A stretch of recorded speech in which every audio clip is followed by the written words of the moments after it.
اشرح لي صدري ويسر لي امري واحلل عقدة من لساني يفقهوا قولي سبحانك لا علم لنا الا ما علمتنا انك انت العليم الحكيم. Alhamdulillah selesai sudah peresmian kita ya. Nama sungguh sahabat tak jumpa, tengok dalam Facebook lah ya dia. Alhamdulillah ini dapat ketemu dengan dia dan dia pun dapat meresmikan sebagai orang yang bertanggungjawab lah daripada Majlis Agama untuk program-program agama di sekitar Kuantan ini lah. Baik, hadirin jemaah sekalian, kita pergi terus kepada yang ke-8, 9 dan 10 lagi ya. Saya ulas sikit tadi yang ke-8, 9 dan 10 tadi.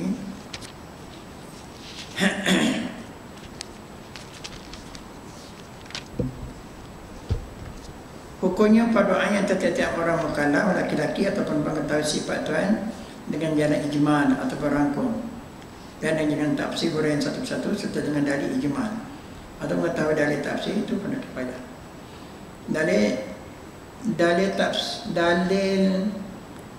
ijmal maknanya setiap orang Islam akil balik mesti memahami bahawasanya segala sifat kesempurnaan adalah milik Allah Subhanahu Wa Taala. Itu maksudnya.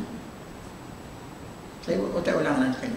Mana seluruh sifat kesempurnaan, Maha Besar, Maha Perkasa, yang meninggikan langit, yang mencipta gunung, yang menggerakkan lautan, yang menggerakkan bumi, segala-gala sifat kesempurnaan adalah milik Allah Ta'ala. Itu wajib main tiap-tiap orang. Akil balik saja mesti memahami itu. Anak-anak diasuh daripada kecil supaya memahami itu. Siapa yang menjadikan nasi yang kamu makan? Allah. Siapa yang menggerakkan angin? Allah. Siapa yang menggerakkan awan? Allah. Siapa yang menghijaukan daun? Allah. Belajarlah sains ke apa-apa, mesti simpul di situ. Tak boleh simpul di situ, jatuhlah akidah seseorang. Faham tuan-tuan? Itu mesti itu. Itu ijmalinya mesti. Tidak ada khilaf lagi di situ. Itu asalnya mesti secara baik kan mesti dipantakkan secara imankan dulu kepada anak. Dia faham, dia tak faham, dia tahu. Kamu tidak, kamu makan nasi anak, ya nasi Allah Ta'ala cipta. Kan kamu begitu kan. Baik, itu ada pun secara tafsiri yang sifat 20 tu kena dipelajari satu persatu. Maknanya wujudnya bagaimana wujud Allah Ta'ala. Kawan wujud juga, kata orang Pekai. Kata orang Ulu Lipih, kah wujud juga. Allah Ta'ala wujud serupa kah dengan Tuhan. Jadi babas tak untuk Allah. Mesti tahu wujud Allah Ta'ala lagu mana, wajibul wujud. Wujud makhluk mungkin wujud. Hakikat makhluk tidak wujud. Dia diwujudkan oleh qadrat iradat Allah Ta'ala. Nampak tuan-tuan? Kita bukan wujud, tapi kita diwujudkan. Kena reti tu. Nanti Tuhan ada, kau ada juga. Jadi itu masalah. Jadi sebab itu kena tahu satu persatu. Bagaimana dikatakan Tuhan itu qadrat, berkuasa.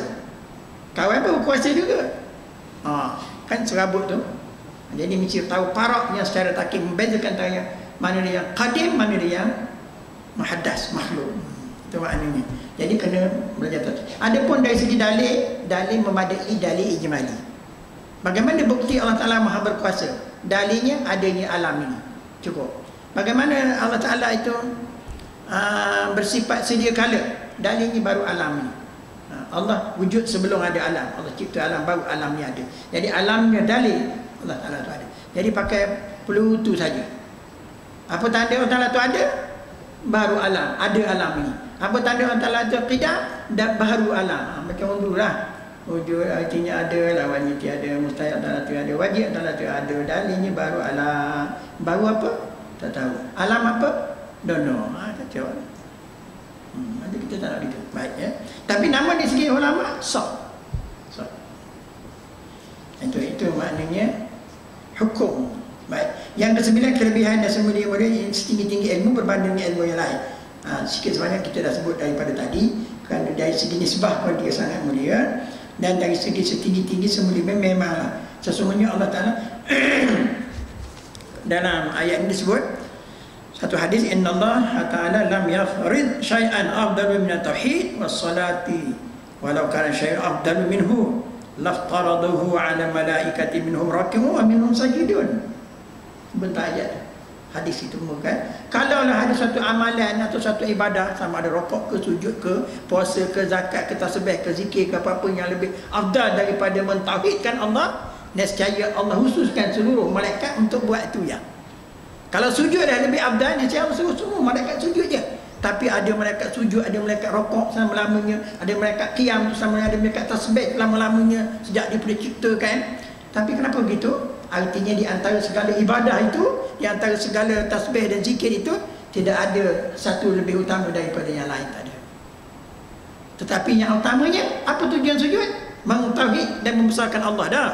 Apa tujuan itu tahlil? Mentauhid dan membesarkan Allah. Apa tujuan rokok? Mentahlil, mentauhid dan membesarkan Allah. Apa tujuan sujud?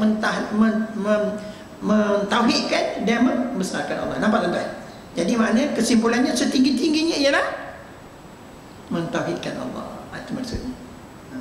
Sebab itu kalau kita nak kata apakah dalam fiqh berkhilaf, berdiri ke lama lebih baik, lebih besar pahala ketika sembahyang ataupun sujud lama ketika sembahyang, mana lebih afdal? Mana lebih afdal? Jadi di situ pun dari segi fiqh ada khilaf. Maknanya jadi hakikatnya ibadahnya sama saja, tetapi yang utama sekali ialah mentauhidkan, itu makrifat Allah. Itu maksudnya. Jadi inilah kelebihan dan hebatnya ilmu itu. Itu yang kesembilan ya.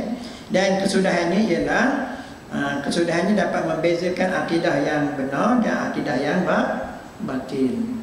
Sebagaimana sebutkan tadi, untuk menyelamatkan kita daripada untuk mengekalkan nikmat yang dua negara, negara dunia dan akhirat. Habis membagi 10 kan. Ada soalan kuat mudah tu. Baik, kita pergi terus kepada hukum akal. Tuan-tuan dirahmati Allah sekalian, hukum ada 3. Satu hukum akal, satu hukum adat, satu hukum syarak. Apa itu hukum akal? Apa itu hukum adat? Hukum adat ini sunnatullah. Makan kenyang, kahwin dapat anak, apa nak haus minum, ambil pisau kerat putus, ada api bakar hangus. Ini semua sunnatullah ataupun inilah hukum berulang-ulang. Dah try dah gitu. Tiap-tiap kali makan kenyang, tak makan lapar, gitulah. Hukum adat ni semua kita faham. Dia menentukan sesuatu dengan berulang-ulang kali dah. Dan kita saksikan dengan panca indera kita segala peristiwa yang berlaku hasil daripada hakikatnya adalah daripada Allah Subhanahu Wa Taala, tapi dia bergantung kepada ulang-ulangan yang diulang kita. Yang kedua hukum syarak. Apa dia hukum syarak? Hukum syarak ialah khitab daripada Allah Taala kepada makhluk. Boleh saya pakai pambitan? Pakai mic kot.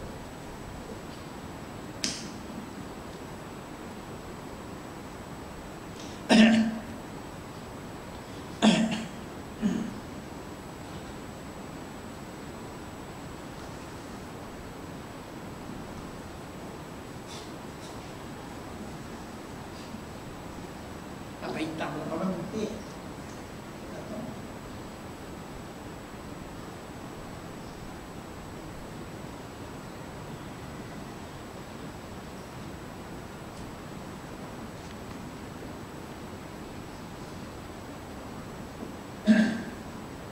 Hukum 3.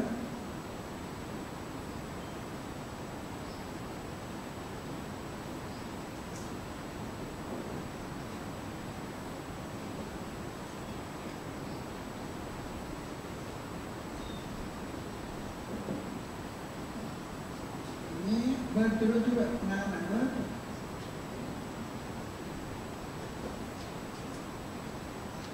Cuba dengan cubaan. Syarak Allah hamba. Apa namanya khitab? Khitab ni dibebankan. Dengan syarat ini dikatakan taklif.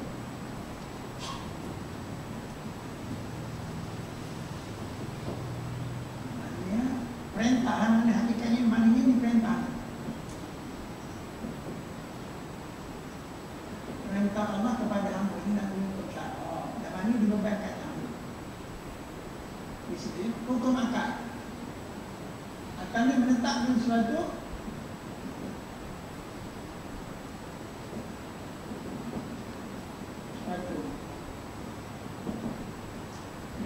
sesuatu yang lain.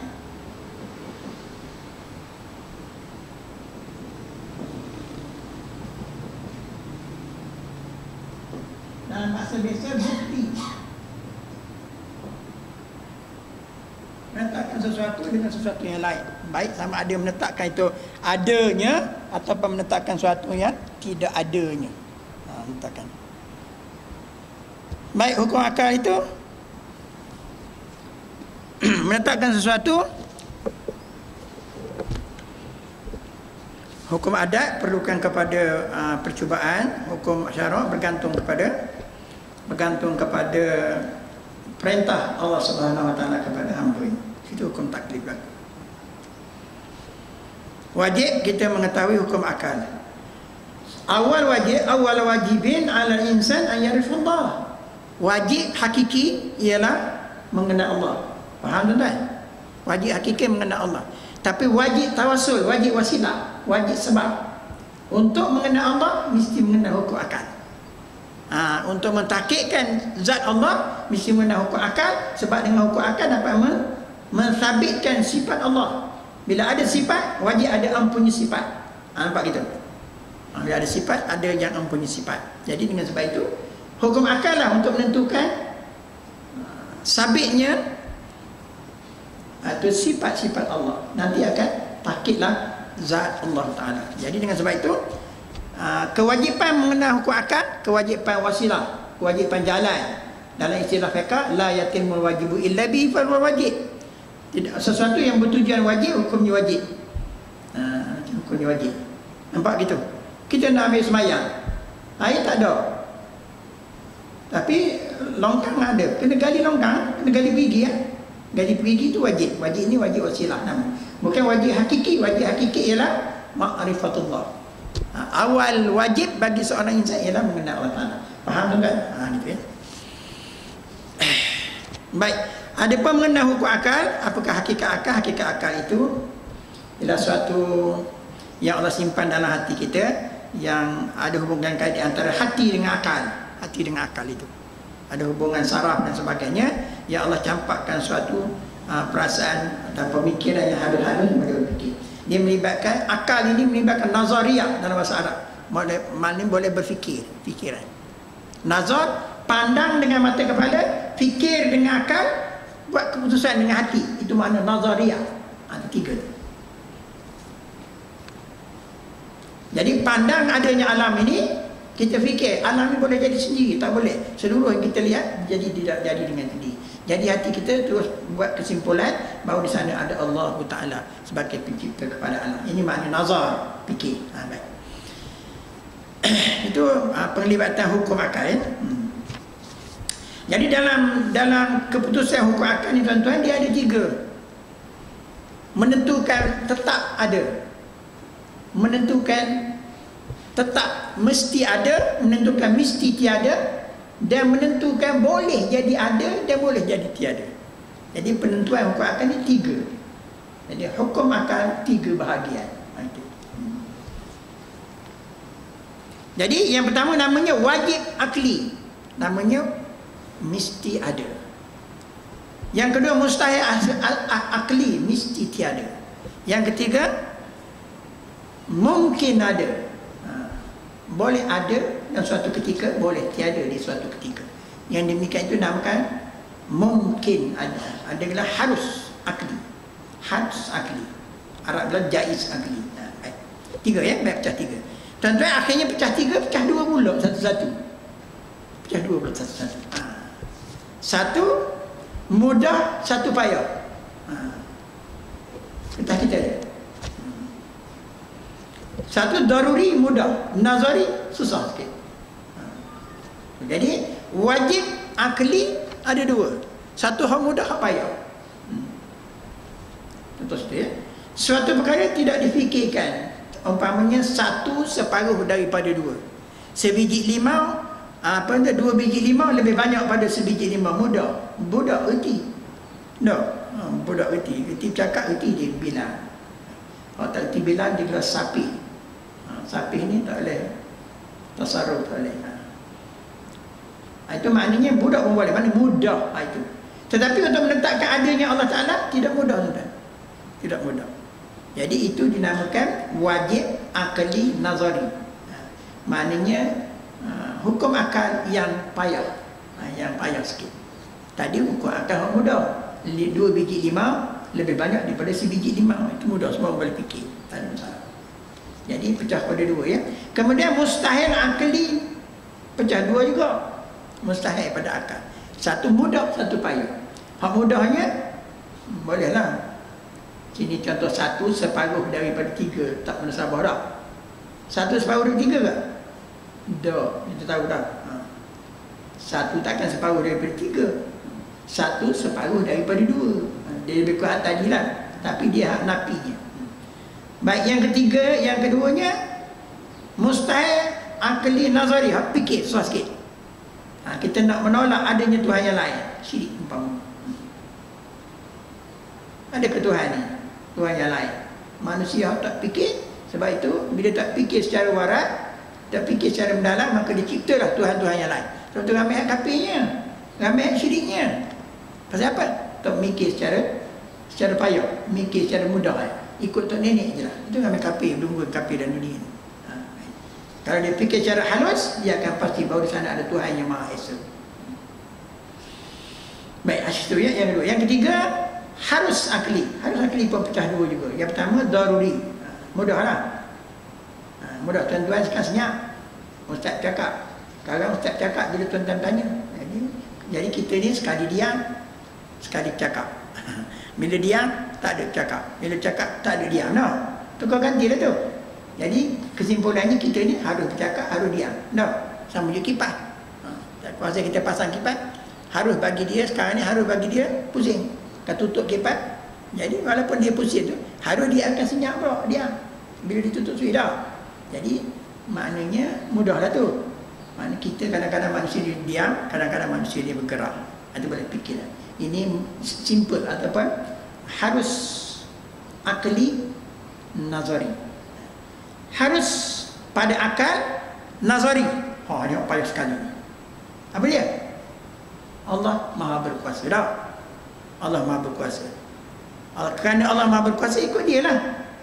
Dia Maha Berkuasa, lagi Maha Berkehendak, lagi Maha Mengetahui.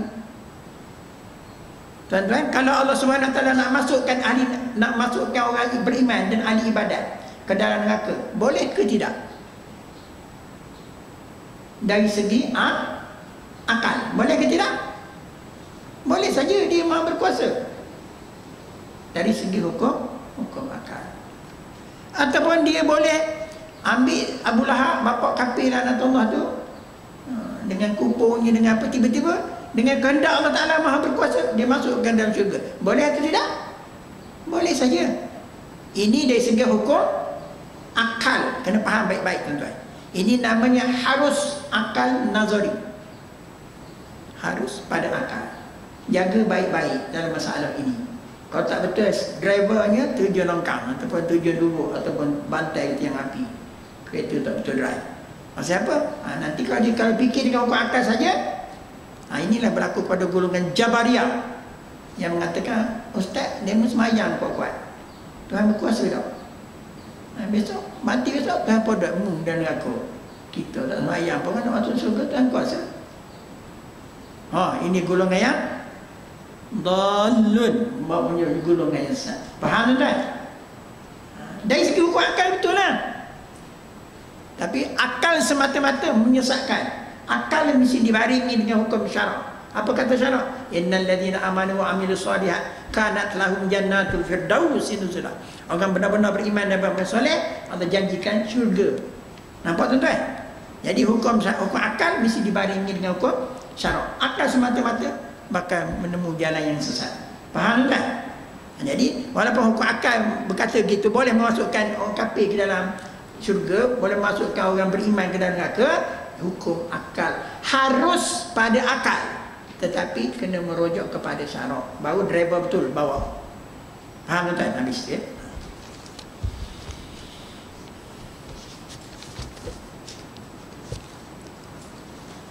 Baik, di sana ada 3 kenyataan. Kalau kita rujuk pada kitab kita ni, dia ada kenyataan yang ketiga itu. Yang 3 tu lah.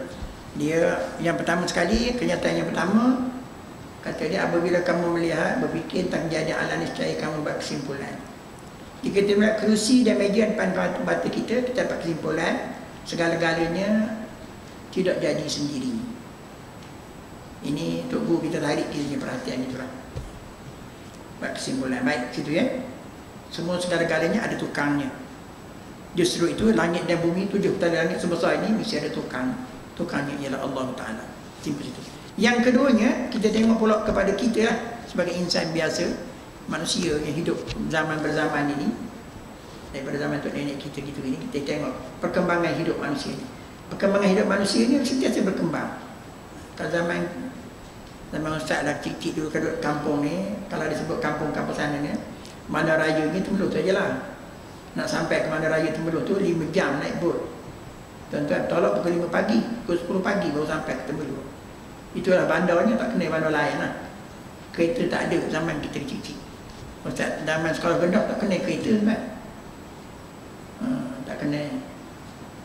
Jadi sangat mundur waktu itu. Ni orang asli pun tengah sumpit pun pakai handphone.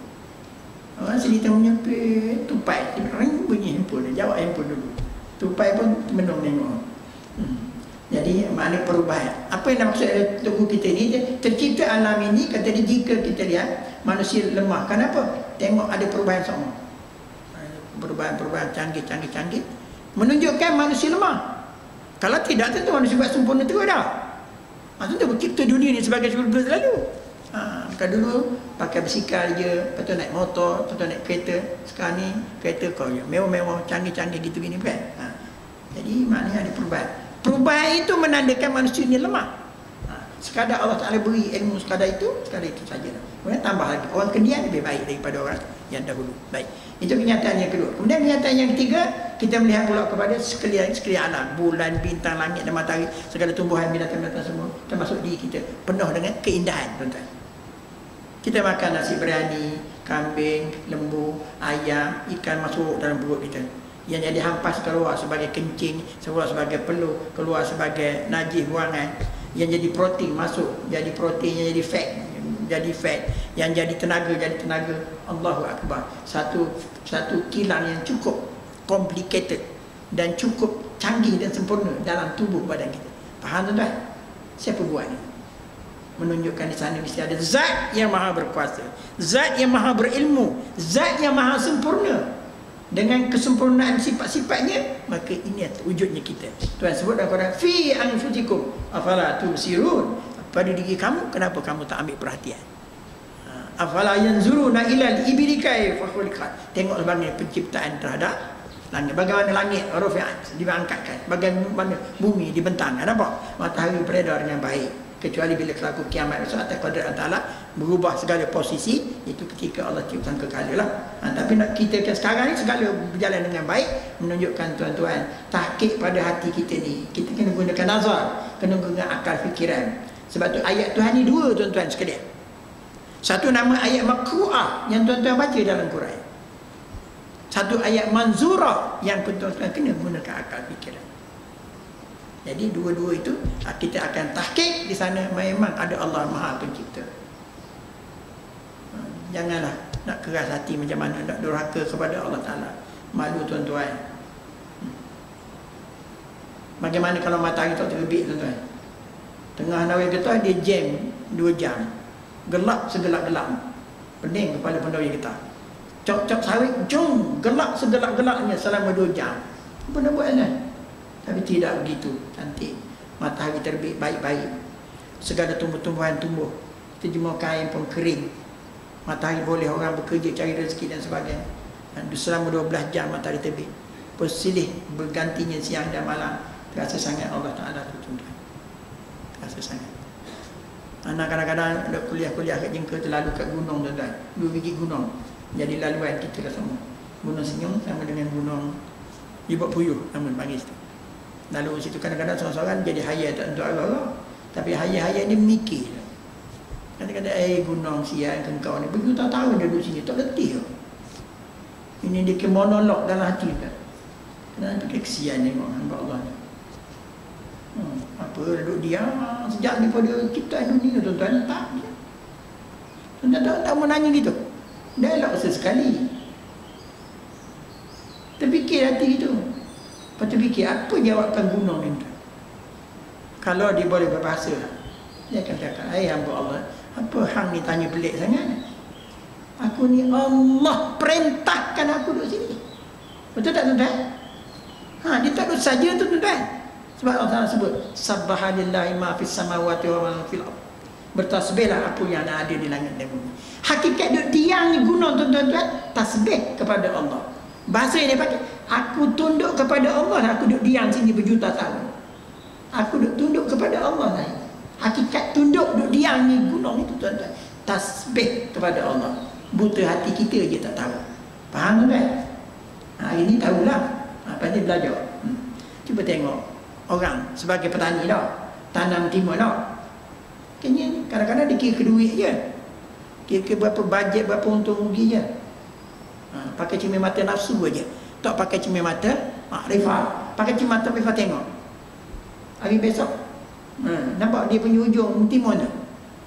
Hari lusa naik ke junjung dah. Tuan-tuan fikir ke? Tanam biji timun bersatu, lepas naik.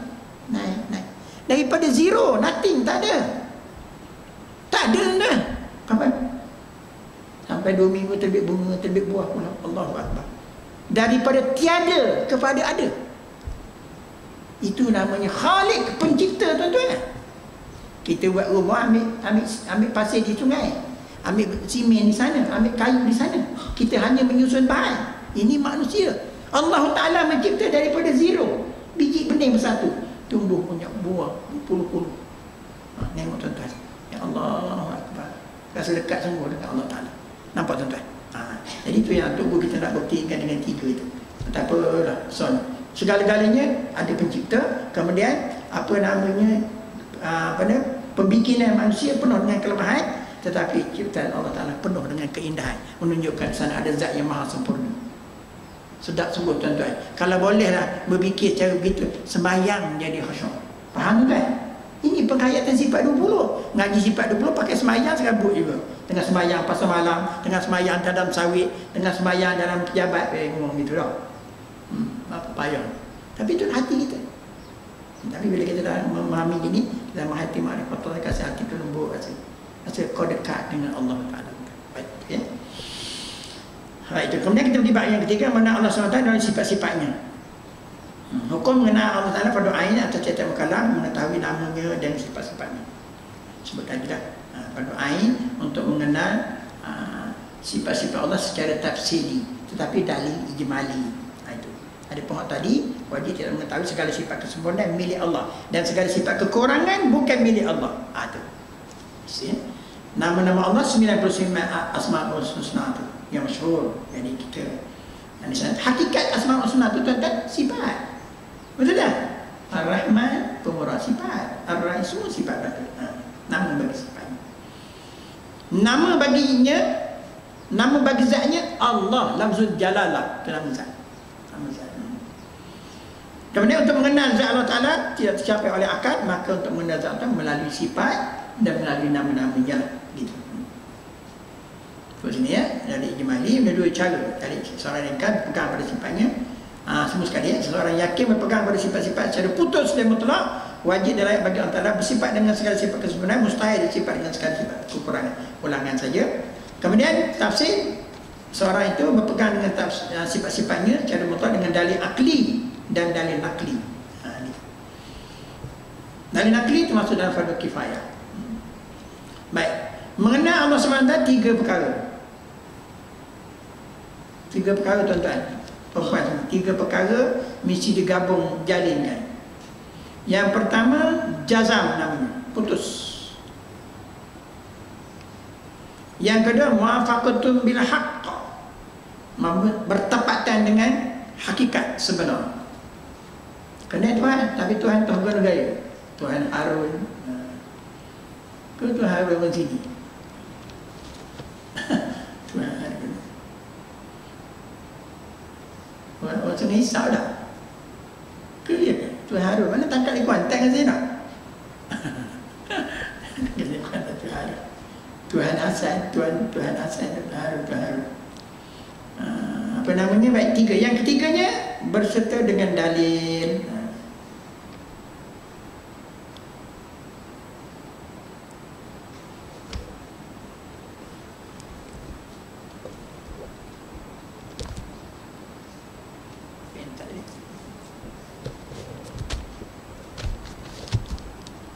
Mana pen? Pas sini ya.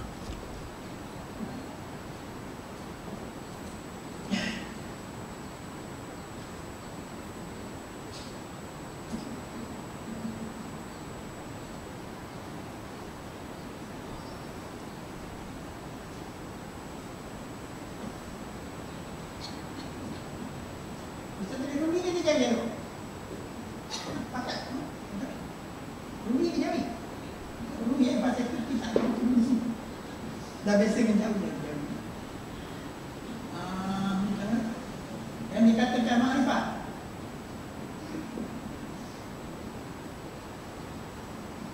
Tidak makan kenal. Syarat 3. Jazam.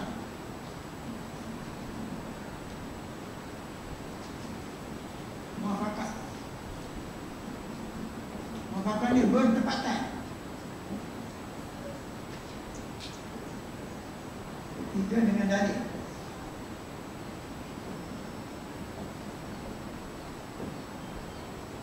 Jazam ni maknanya putus. Artinya 100% percaya.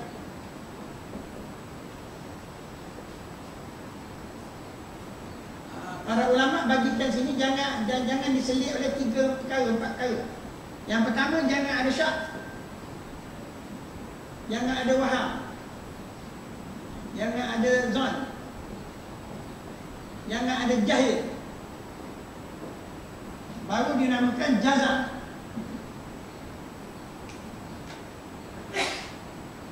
Syak ni Tuhan ni ada. Rasa-rasa ada, rasa-rasa ada.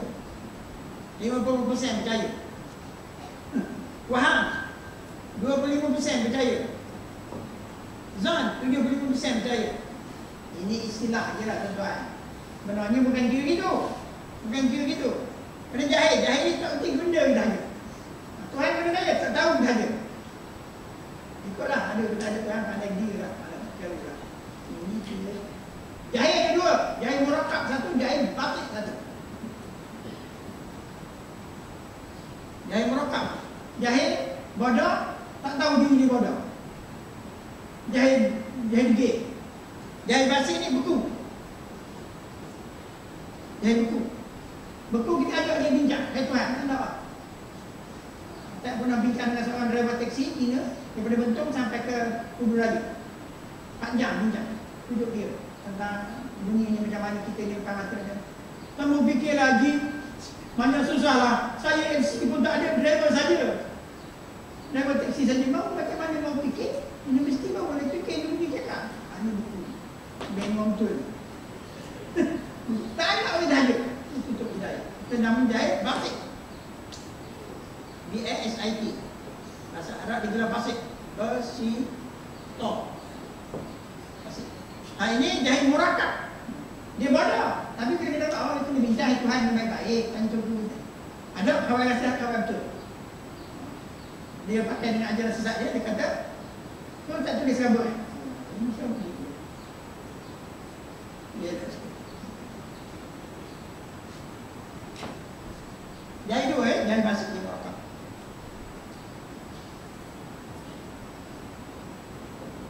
Dia basik kemudian kata dia murakab ni dia tak betul, tapi ada orang nak betulkan dia. Dia kata Tuhan dia betul. Macam ada kafe ini. Dia kata kita ajak dia bincang kamu. Dia bodoh, tak aku bodoh.